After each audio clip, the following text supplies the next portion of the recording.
Whether you're playing aggro, tokens, or go-wide tribal strategies, there's one effect that never goes out of style, giving your entire board a boost. Today, we're looking at the top 10 Anthem effects in Magic the Gathering, static buffs that make all your creatures stronger by just being on the battlefield. These cards are permanents that say, creatures you control get +X/+X, and they're the backbone of many aggressive and synergistic decks. For over 20 years, I've played Magic the Gathering, the greatest game ever made. Now, I'm counting down its most powerful, iconic, and surprising cards. I'm Weston Whitlock, and this is MTG Top 10. The term Anthem actually comes from the original Glorious Anthem, a 3-mana enchantment that gives your team +1/+1, and since then, the term Anthem Effect was born. Some of my picks are pure power, others bring added utility, but all of them will make your opponents look at your board and suddenly realize they're on a clock. Let's get started. Kicking things off is Collective Blessing. For 1 white, 2 green, and 3 generic, you get an enchantment that reads, creatures you control get +3/+3. That's a massive boost, enough to turn a board of 1/1s into a serious threat. The cost is steep, but if you're playing tokens or a ramp-heavy deck, this can absolutely swing the game. It's not flashy, but it's still one of the biggest raw power buffs in Anthem history. This one's newer, but it's already making waves. Warleader's Call is 1 red, 1 white, and 1 generic for an enchantment that reads, creatures you control get +1/+1. Whenever a creature enters the battlefield under your control, Warleader's Call deals 1 damage to each opponent. Don't underestimate the amount of damage this thing can do. It's already powerful in go-wide strategies, and if you really want to abuse it, you can add combos that make infinite creatures or give you infinite enter the battlefield triggers. There are a lot of ways to do this. My favorite is combining Grinning Ignis and Birgi, God of Storytelling. Here's how the combo works. Grinning Ignis is 1 red and 2 generic for a 2/2 creature that reads, for 1 red mana, return Grinning Ignis to its owner's hand. Add 2 generic and 1 red mana. Activate only as a sorcery. By itself, you can generate and enter the battlefield trigger for each 1 red mana that you have. Now, let's bring in Birgi, God of Storytelling. For 1 red and 2 generic, you get a 3/3 legendary creature god that reads, whenever you cast a spell, add a red mana. Until end of turn, you don't lose this mana as steps and phases end. Do you see how the combo works? If Birgi is on the battlefield when you cast Grinning Ignis, you generate an extra red mana. Use that red mana to return Grinning Ignis to your hand, generating you the perfect amount of mana to recast it. Recasting it gives you another red mana from Birgi, and you can loop this infinitely, giving you all the enter the battlefield triggers you need to destroy your opponents. There are many other combos with Warleader's Call. I recommend watching my video on the best 2-card infinite combos to see more. Ethereal Absolution doesn't just buff your creatures, it weakens your opponents as well. For 1 black, 1 white, and 4 generic, you get an enchantment that reads, creatures you control get +1/+1. Creatures your opponents control get -1/-1. Then, for a white, a black, and 2 generic, you can exile target card from an opponent's graveyard. If it was a creature card, you create a 1/1 white and black spirit creature token with flying. At first glance, this may not look much better than Glorious Anthem, especially given the steep mana cost. However, giving your opponent's creatures -1/-1 is an incredibly powerful effect. Anything with 1 toughness will die immediately, and the survivors are permanently hindered. It's like having an Anthem, a Graveyard Hoser, and a token engine all rolled into one very expensive but very effective package. Here we get into Anthem effects on a creature. Intrepid Adversary is 1 white and 1 generic for a 3/1 creature with lifelink that reads, when Intrepid Adversary enters the battlefield, you may pay 1 and a white any number of times. When you pay this cost 1 or more times, put that many Valor counters on this creature. Creatures you control get +1/+1 for each Valor counter on this creature. At its floor, it's a solid attacker and blocker, but once you have 4, 6, 8, or more mana, it can turn into a multi-layered Anthem that scales with your mana.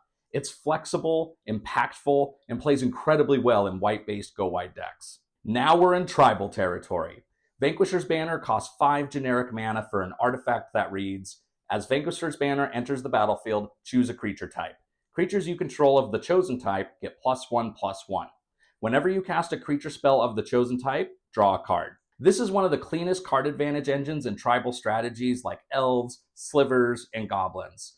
The Anthem effect makes it solid, but the draw engine is what makes it a staple. It rewards you for doing what you already want to do, flooding the board with creatures. This one is far more than just an Anthem effect. It gets you raw card advantage, disruption, and reach. The Immortal Sun is 6 generic mana for a legendary artifact that reads, players can't activate Planeswalker loyalty abilities. At the beginning of your draw step, draw an additional card. Spells you cast cost 1 less to cast. Creatures you control get +1/+1. What doesn't this card do? It buffs your creatures, makes all your spells cheaper, draws you cards, and hoses planeswalkers. The only downside here is that you also cannot activate planeswalker abilities. So keep that in mind when you're building a deck with the Immortal Sun in it. Just wait until you see this one. Eldrazi Monument costs 5 generic mana for an artifact that reads, creatures you control get +1/+1 and have flying and indestructible. At the beginning of your upkeep, sacrifice a creature. If you can't, sacrifice this artifact. That's an absolute nightmare for anyone trying to interact with your board. Sure, you have to sacrifice a creature at the beginning of each upkeep, but if you're in tokens, aristocrats, or any go-wide build, that's barely a drawback.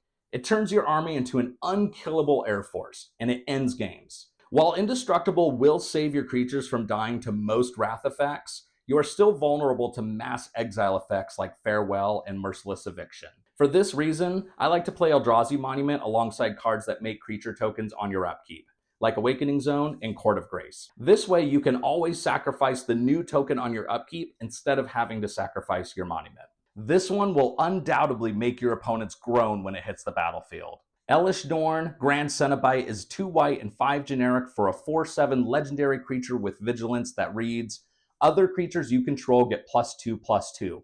Creatures your opponents control get -2/-2. That is a massive swing. When Elesh Norn hits the battlefield, you will usually wipe a lot of your opponent's creatures. The survivors are left bruised and broken. I love how clean and simple Elesh Norn is. What an absolute powerhouse. This one is a classic. Mirari's Wake is 1 green, 1 white, and 3 generic for an enchantment that reads, creatures you control get +1/+1. Whenever you tap a land for mana, add 1 mana to your mana pool of any type that land produced. In green-white decks, this card is iconic. It ramps you into huge plays while boosting your army at the same time. It's the perfect bridge between Anthem and utility, and it's been a commander staple for decades. Before we reveal the #1 Anthem effect, let's take a look at a few honorable mentions that didn't quite make the top 10, but are still beloved. A classic, and the earliest Anthem effect ever printed, originally showing up in the very first Magic set, Alpha. Bad Moon is 1 black and 1 generic for an enchantment that reads, all black creatures in play get +1/+1. An Anthem for only 2 mana is nothing to scoff at, but since it also buffs your opponent's creatures, it doesn't see a ton of play today outside of the old school format. Gideon, Ally of Zendikar, is one of my all-time favorite planeswalkers. For 2 white and 2 generic, you get a planeswalker with 4 loyalty that reads, +1. Until end of turn, Gideon, Ally of Zendikar, becomes a 5/5 human soldier ally creature with indestructible that's still a planeswalker. Prevent all damage that would be dealt to him this turn. 0.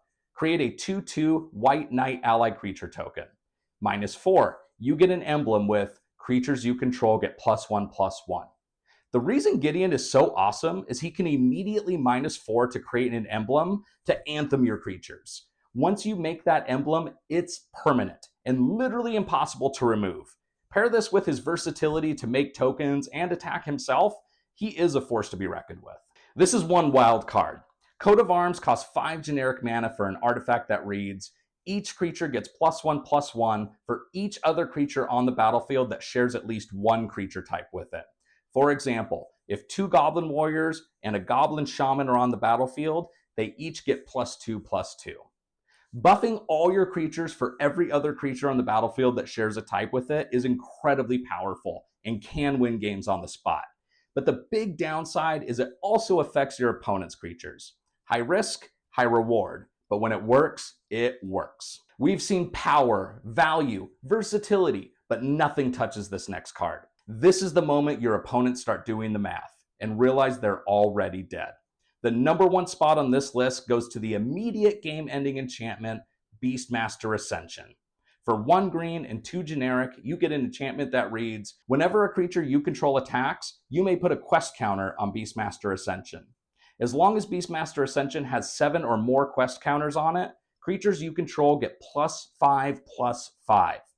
You may be thinking that this takes too long to be worth it, But the trick that makes it so powerful is that you usually don't want to cast it until you have at least 7 creatures ready to attack. Once 7 or more creatures have attacked, not dealt damage, just attacked, Beastmaster Ascension turns on and gives all your creatures +5/+5.